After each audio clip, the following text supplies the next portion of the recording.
Assassin's Creed is really about history and credible world. We're playing with a history that is, without trying to spoil things, extends back, anywhere from 80 to 100,000 years from today and extends as far into the future as, we have time to make games. Two specifics about Assassin's Creed. The first one, it's a huge universe spanning across many different mediums with many different characters, events, locations.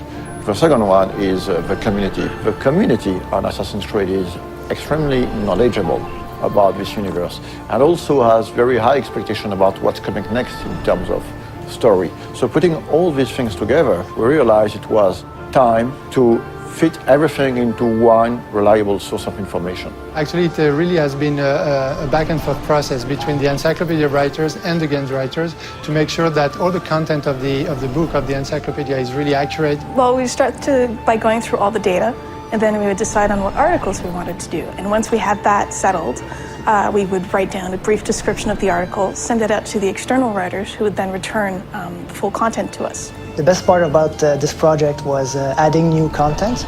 Every time you get a chance to work on a brand like Assassin's Creed, it just makes your day, We are covering and unveiling a lot of information on characters such as Altair, Ezio, Desmond Miles, Subject 16, but also new assassins such as Shao Jun. One of the very first challenges was dealing with so much data. Assassin's Creed has been around for a while and has a wealth of information from both the story standpoint within the game universe and just history in general. So going through all of that and figuring out what might be most interesting to put in the encyclopedia was very much the first challenge that I encountered. The franchise isn't defined necessarily by a single character, it's defined more by these institutions.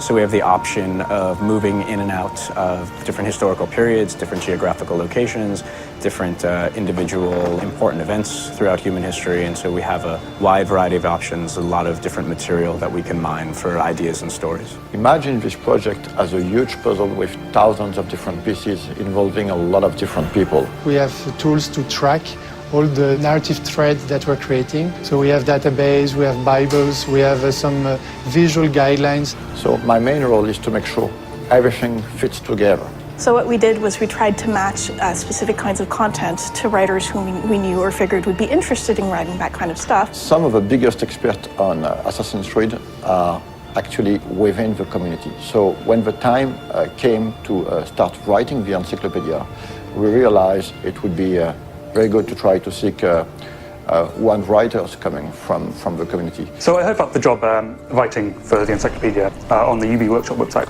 and I thought, well, it's about video games and it's about history, so it seemed perfect for me. We were really surprised by the reaction. We got hundreds of submissions, and some of them were very, very good. Well, most of the stuff I wrote was biographies, so of both the characters purely from the games and historical figures behind it. Make a long story short, instead of hiring one person, we finally hired 5 writers coming from the community. What I tried to do is dispatch the articles based on some of the test submissions they sent in, seeing what they liked to write best, and then we kept it contextually similar. We try to minimize the risk of bad overlapping and maximize the opportunities of cross-referencing.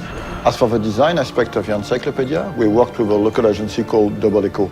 They were crucial to the creative process. For example, during earlier discussions, we decided to only use production concept arts to illustrate the encyclopedia, as opposed to 3D renders or marketing assets.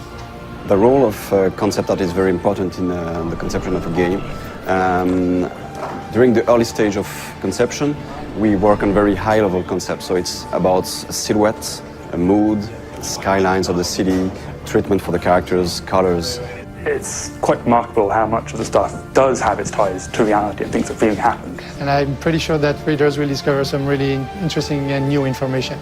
For example, in the encyclopedia, we're gonna reveal some information about the Templars, among other things, but actually the encyclopedia is gonna have some spoilers, so if you haven't played the game, just wait to read it. This encyclopedia is available in Europe in the Animus edition that you can find at retail. For more information, check on assassinscreed.com, and it is also available as a standalone worldwide on ubworkshop.com.